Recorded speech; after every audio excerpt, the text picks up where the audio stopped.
Good evening. Welcome to South Asia Newsline. I'm Shriya Savijay. Here are the top stories we are tracking for you on Wednesday, the 3rd of November. Cannot afford laxity, new crisis can come, warns Indian Prime Minister Modi during Covid review meet. Taliban bans use of foreign currencies in Afghanistan.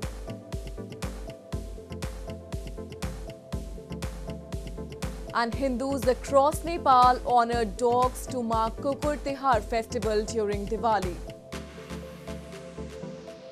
And now for all the details. Indian Prime Minister Narendra Modi on Wednesday, while holding a review meeting with senior officials from districts that are lagging in the vaccination coverage, said, if we become lax, a new crisis can come despite covering the milestone of 1 billion vaccinations. He said there is a need to take the Covid-19 inoculation drive door-to-door now. Indian Prime Minister Narendra Modi on Wednesday said if we become lax, a new crisis can come, as he held a virtual review meeting with a number of chief ministers and senior officials of more than 40 districts across the country where the Covid-19 vaccination coverage has been sluggish.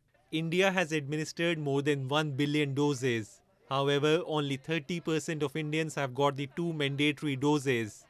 PM Modi told the administrators that they have a major challenge of rumor and misconception among people, and they need to use technology and social infrastructure in effective communication for 100% vaccine coverage. There is a need to take the COVID-19 inoculation drive door to door now, he said. 1 billion के बाद अगर हम थोड़े से भी ढीले पड़ गए तो नई संकट आ सकता है और इसलिए हमारे यहाँ तो कहा जाता है कि बीमारी और दुश्मन को कभी कम नहीं आंकना चाहिए, उसको आखिरी अंत तक लड़ाई लड़नी पड़ती है और इसलिए मैं चाहूंगा कि हमें थोड़ा सा भी ढीलापन लाने नहीं देना है. India logged 11,903 new COVID-19 cases on Wednesday, taking the active case load to 151,209, the lowest in 252 days. The Modi government on Wednesday launched Har Ghar Dastak, a month-long door-to-door vaccination campaign aiming to inoculate the entire population in poor-performing districts.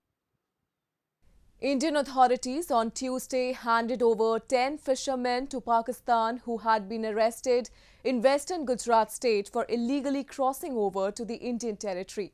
Fishermen from both the countries frequently strain to each other's territory and then end up spending years in jails.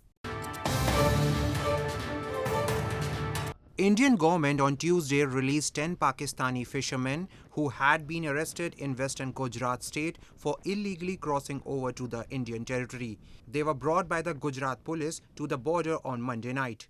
These fishermen were handed over to Pakistani rangers by India's paramilitary BSF border security force personnel at the Atari-Wagah border after their sentences were completed. Bharat सरकार ने पाकिस्तान के रहने वाले पाक national 10 मछुआरे जो कि approximate 4-5 साल पहले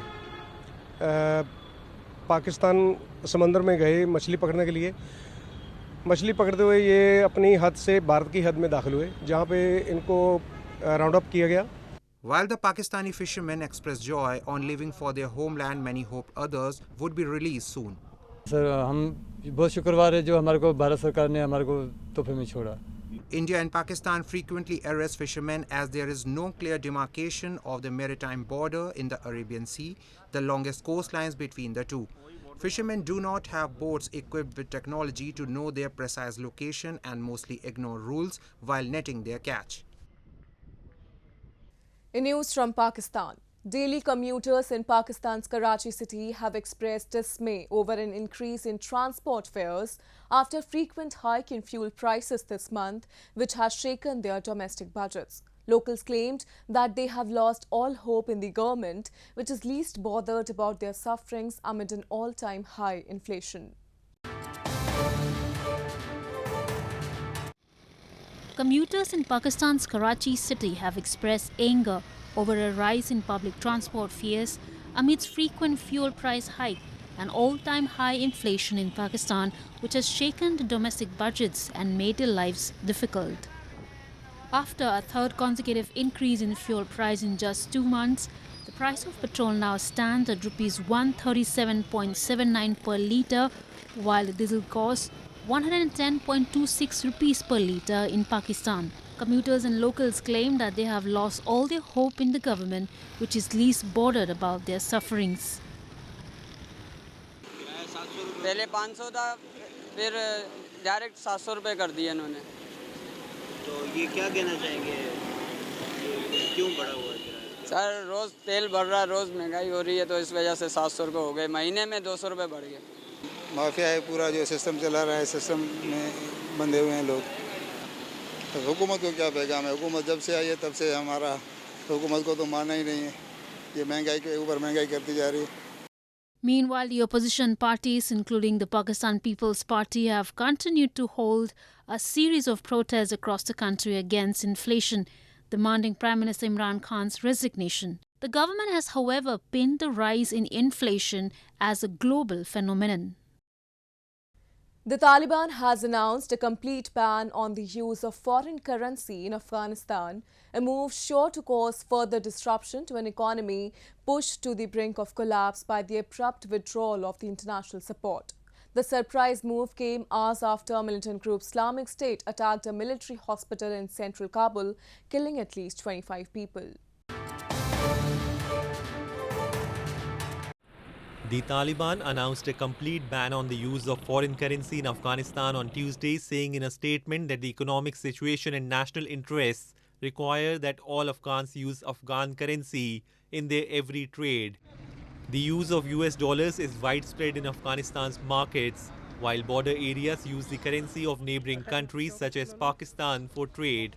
The move is likely to cause further disruption to an economy pushed to the brink of collapse by the abrupt withdrawal of international support since the ouster of the Western-backed government in August. The Taliban government is pressing for the unfreezing of billions of dollars of assets overseas, while the drought-stricken nation faces a cash crunch, mass starvation, and a new migration crisis. Although Western powers want to avert a humanitarian disaster in Afghanistan, they have refused to officially recognize the Taliban government.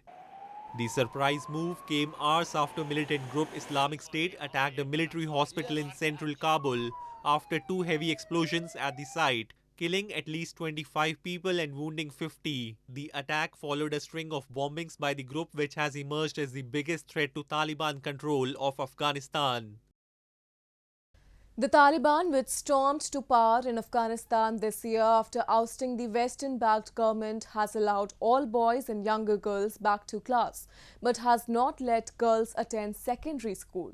Girls and young women are still deprived of education in the country and are desperate to get back to class. Meanwhile, the Taliban government has said it would announce good news soon, but urged the international community to help it fund the process as most external aid has been halted. 20-year-old university student Hawa sits by the window in her Kabul home and pores over a book to fill her days and keep her mind occupied. Like hundreds of thousands of other Afghan girls and young women, Hawa, a Russian literature undergraduate, has not been allowed to return to her studies since the Taliban seized power in mid-August. And like many of her peers, she is feeling a mixture of frustration and anger that her aspirations to study and work are being thwarted. صورت که طالبان اینجا باشن مثلا با آینده امیدوار نیستم چون که اینا که اصلا فعلا نمیمانن کسی را که دخترها را که برن تحصیل کنن ما که پانتون میخوانیم و در پولیش وظیفه داشتیم کمک به خانواده خود میکردیم از ما خوبی چیز ساخته نمیشه چون که میگن که شما تحصیل تا 20 سال کردین اصلا نیچه. The hardline Islamist Taliban movement, which stormed to power this year after ousting the Western-backed government, has allowed all boys and younger girls back to class, but has not let girls attend secondary school. Most public universities are not functioning at all, or only partially. Across town, 17-year-old Seher is also stuck at home. She wants to become an engineer, but for now at least, has to learn at home as best she can. بسیار علاقمند هستم که من روزا برگردم بیایم به صنفم دیگه دوباره درسایم شروع کنم دیگه هم‌صنفی‌هایم باشه، همراهیم استادای ما، دوباره درسای ما شروع شود که بتونیم به درسای ما ادامه بدیم تا که پیشرفت کنیم، بتونیم به کشور ما خدمت کنیم. Afghanistan's Taliban government said it would announce good news soon on older girls being allowed to go back to school, but urged the international community to help it fund the process as most external aid has been halted. Ensuring rights for women and girls has been one of the most sensitive issues facing the Taliban since they seized power in August, with international bodies demanding proof they were being respected before any discussion of formal recognition of the new government. Nepal's Prime Minister Sher Bahadur Deuba thanked his Indian counterpart Narendra Modi for providing vaccines against the coronavirus disease in a timely manner to his country as they held talks on the sidelines of the COP26 climate conference in Glasgow on Tuesday. According to India's Foreign Ministry, the two leaders noted the excellent cooperation between India and Nepal during the pandemic, particularly through the supply of vaccines, medicines and medical equipment from India to Nepal, as well as by ensuring the flow of goods across the borders. Deuba also thanked Modi for India's continued support for Nepal's development endeavours post-earthquake recovery and expected similar kind of support and cooperation in the future too. He sought India's support and cooperation to open up 3 new air routes over India, Nepal's Foreign Secretary Bharat Raj Paudyal told the Kathmandu Post. The new air routes would facilitate international flights to proposed international airports in Bhairwa, Pokhara and Nijgar, according to officials. Deuba also requested India's support for early resumption of export of chemical fertilizers to Nepal as both sides are waiting to sign a formal deal. The meeting between the two leaders was the first since Deuba was appointed as Prime Minister by the Supreme Court of Nepal in an extraordinary judicial intervention in July. Immersed in festive spirit, people across Nepal and India have begun celebrations for Diwali, the festival of lights, with fervour. Hindus across Nepal on Wednesday honoured their dogs with baths, garlands and special treats on the second day of the 5-day-long festival of lights called Tihar. Hindus across Nepal honour their dogs with baths, garlands and special treats on Wednesday to mark Kukur Tihar, the second day of the 5-day Tihar festival, during which animals are worshipped across the Himalayan nation. A special event was organised at the Police Canine Training Centre in Kathmandu on the occasion to honour dogs of police canine units for their contribution in catching the criminals. The event included competitions and obedience displays such as navigating obstacles, high jumps and runs. Devout Hindus consider the dog to be the messenger of Yamraj, the god of death, and believe that worshipping the animal makes it happy. कुकुरले चाहिँ हामीलाई चाहिँ एउटा loneliness हुनबाट चाहिँ बचाउँछ एउटा साथी भएको जस्तो कोही छ हामीसँग जहिले पनि जो चाहिँ हामीसँग जहिले खुसी हुन्छ हामी घर जाँदा पुच्छर हल्लाएर वेलकमिङ गर्छ त्यस्तोहरु देख्दाखेरि चाहिँ डगहरुसँग चाहिँ छुट्टै लेभल अफ अट्याचमेन्ट चाहिँ ह्युमन र डगको रिलेसन चाहिँ एकदमै राम्रो एकदमै पवित्र छ जस्तो लाग्छ मलाई चाहिँ अनि जस कुकुरहरुको चाहिँ त्यो लोयलिटी हुन्छ जुन हामी प्रति उनीहरुको वफादारी हुन्छ नि त्यो झन् असाध्यै मनपर्छ मलाई चाहिँ. Meanwhile, devotees in Prayagraj city in India's northern Uttar Pradesh state flocked to temples to offer prayers to the Hindu monkey god Hanuman on Wednesday as they marked Hanuman Jayanti on the eve of Diwali, the festival of lights. The festival marks the birth anniversary celebrations of Hanuman, who is considered to be very wise, strong and immortal. A procession was also taken out by devotees in the temple town, where devotees carried the idol of Hanuman on the auspicious occasion. Well, that's all we have for you from South Asia this evening. Now, viewers can watch the show on SouthAsiaNewsline.com. You can also visit us on Facebook.com/SAsiaNewsline and follow us on Twitter @SAsiaNewsline. That's all in tonight's edition. We will see you same time tomorrow. Good night.